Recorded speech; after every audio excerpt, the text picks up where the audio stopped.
Na tribuna, o deputado Marcel Van Hatten. Senhor presidente, acompanhei pelas redes sociais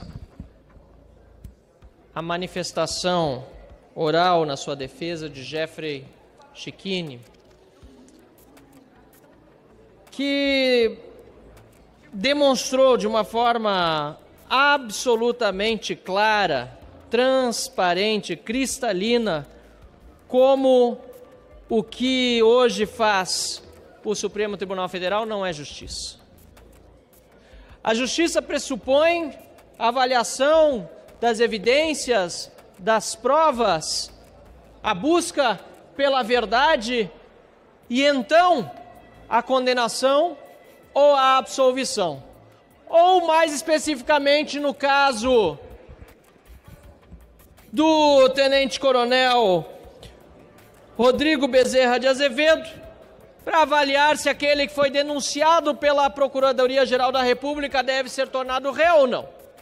Pois bem, Sargento Faur, Jeffrey Chicchini, na sua brilhante defesa oral, demonstrou por A mais B mais C mais D até a última letra Z do alfabeto que o denunciado tenente-coronel Azevedo não estava no local em que a Polícia Federal, por meio de relatório de Fábio Álvares Chora, aquele cuja foto mostrei aqui na tribuna, disse que estava. Não estava. Comprovou, demonstrou que era aniversário do tenente-coronel, que em lugar de estar no endereço que a Polícia Federal dava como certo, as proximidades da residência de Alexandre de Moraes, Azevedo estava em casa, pedindo pelo aplicativo Rappi o jantar para comemorar seu aniversário com a família, na sua casa, repito.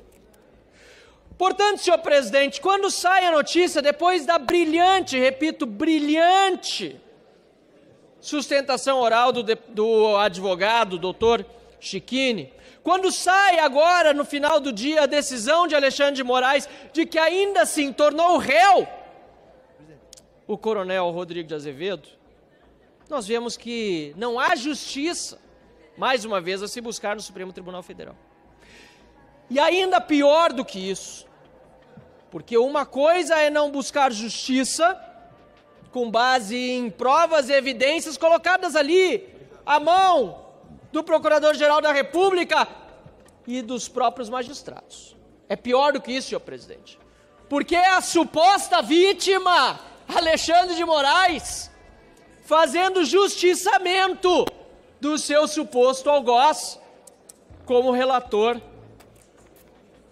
desse caso escabroso, escandaloso, do dito e suposto golpe impossível contra o Estado Democrático de Direito.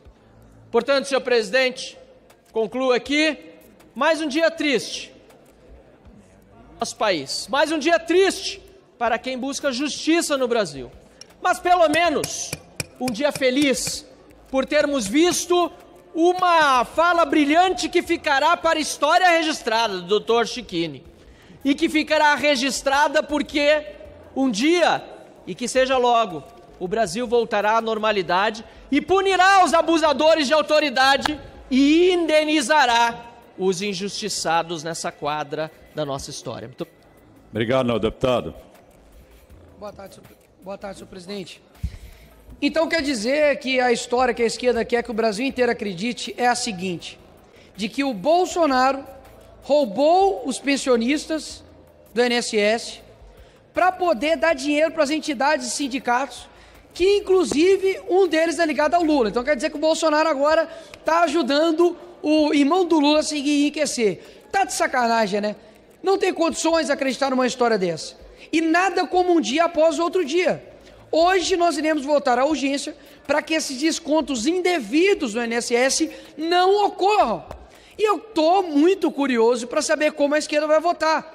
Afinal de contas, em um tempo bem recente, quando o governo era outro, não somente votaram contra, mas trabalharam para também derrubar a MP. Mas, enfim, hoje será de fato mais uma, né, cena dessa novela de quem é o culpado. E está ficando claro para todo mundo. Afinal de contas, eu ouvi uma pergunta aqui em plenário e quero saber se alguém da esquerda aqui sabe me responder, ou se alguém nesse Brasil sabe responder. Quanto que o irmão do Lula ganha? Quanto, Marcon? Você sabe? Alguém que sabe? Quanto que o irmão do Lula ganha? Será que o salário dele era fruto de roubo? Será que é por isso que ele está sendo blindado? Será que é por isso que a entidade ligada ao irmão do Lula não está sendo investigada? Ora, a Polícia Federal não é possível que está prestando esse papel, porque até mesmo por muito menos o governo anterior foi acusado de interferência na PF. Agora é todo mundo blindando o irmão do Lula. Quero deixar bem claro que não há no regimento interno uma previsão expressa de cronologia para a CPI aqui nessa casa. E eu vou fazer uma questão de ordem a respeito disso. Eu acredito que o presidente dessa casa precisa ter a prioridade, assim como essa casa fez na CPI da Petrobras 2009, que inclusive Hugo Mota era presidente dessa CPI, como foi feita na CPI do Cachoeira, que também não seguiu a ordem cronológica, ou seja, há precedentes para isso aqui nessa casa. E roubo de velhos, pessoas idosas, que podem chegar a fraude de 90 bilhões, é uma prioridade aqui nessa casa. Então, não podemos nos escusar, eu não, né? Essa casa se escusar de investigar. Ora, vamos investigar, pô. Vai que vocês conseguem aí achar alguma coisa aí do governo anterior. Vamos investigar, vamos discutir. Lá é o local adequado para se fazer essa investigação. São pessoas lesadas, vítimas e, enfim, para concluir, senhor presidente. E é preciso alguém pagar essa conta. O que não dá é uma proposta mirabolante do governo de fazer com que o pagador de impostos pague e faça o ressarcimento dessas pessoas que foram roubadas. Não tem condições. Quem rouba nesse país tem que ter algum tipo de punição.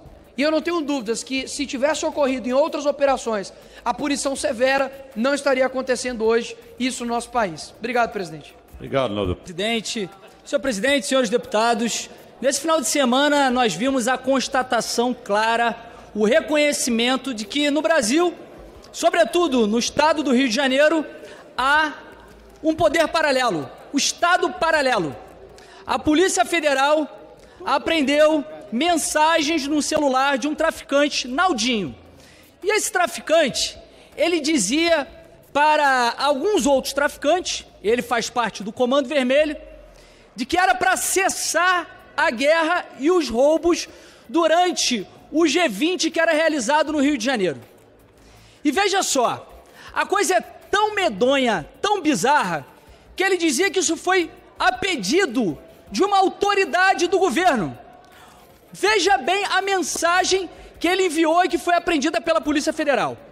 Boa tarde a todos, meus irmãos. Hoje, um representante das autoridades no Rio procurou o irmão, que é Sintonia, e pediu para nós segurarmos 7 dias sem guerras e roubo devido ao G20, para evitar isolamento de irmãos que venham a ter ligação com determinada área. Todos estamos de acordo em segurar esses 7 dias, até porque, se veio no diálogo, eles demonstraram um respeito por nós. Isso é um absurdo completo. Como que pode um representante do governo, não se sabe se é governo do Estado ou governo federal, negociando com o traficante para cessar os crimes que acontecem no estado do Rio de Janeiro? Isso demonstra claramente que nós estamos vivendo com um poder paralelo e o estado do Rio de Janeiro vive numa situação de guerra civil não declarada. E esse camarada, ele é o responsável, ele é do Conselho Permanente do Comando Vermelho. Ele tem a palavra final sobre as decisões do grupo, ele fala sobre arbítrios de bocas de fumo e tem relações com alguém do governo, sabe-se lá quem é. Mas nós lembramos muito bem que quando houve a eleição do Lula, aqueles que mais fizeram festa nos presídios foram exatamente os presidiários. E um dia depois dessa notícia que foi divulgada sobre essa questão da Polícia Federal identificando mensagem de traficantes com alguém do governo, um policial civil do Rio de Janeiro, da CORE, foi assassinado enquanto cumpria seu dever com honra e coragem. E é o policial José Antônio Lourenço Júnior, policial da CORE, que enfrentava marginais, que são protegidos muitas vezes, inclusive por políticos e também por ministros do Supremo Tribunal Federal, que emplacaram aquela DPF 635, que possibilitou o avanço do crime organizado no estado do Rio de Janeiro. Para concluir, senhor presidente, esse policial morreu lutando um bom combate e deve ser eternizado como um verdadeiro herói.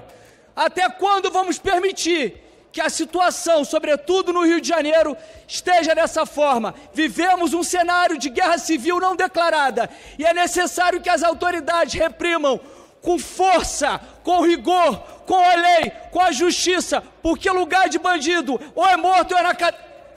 Obrigado, nobre deputado.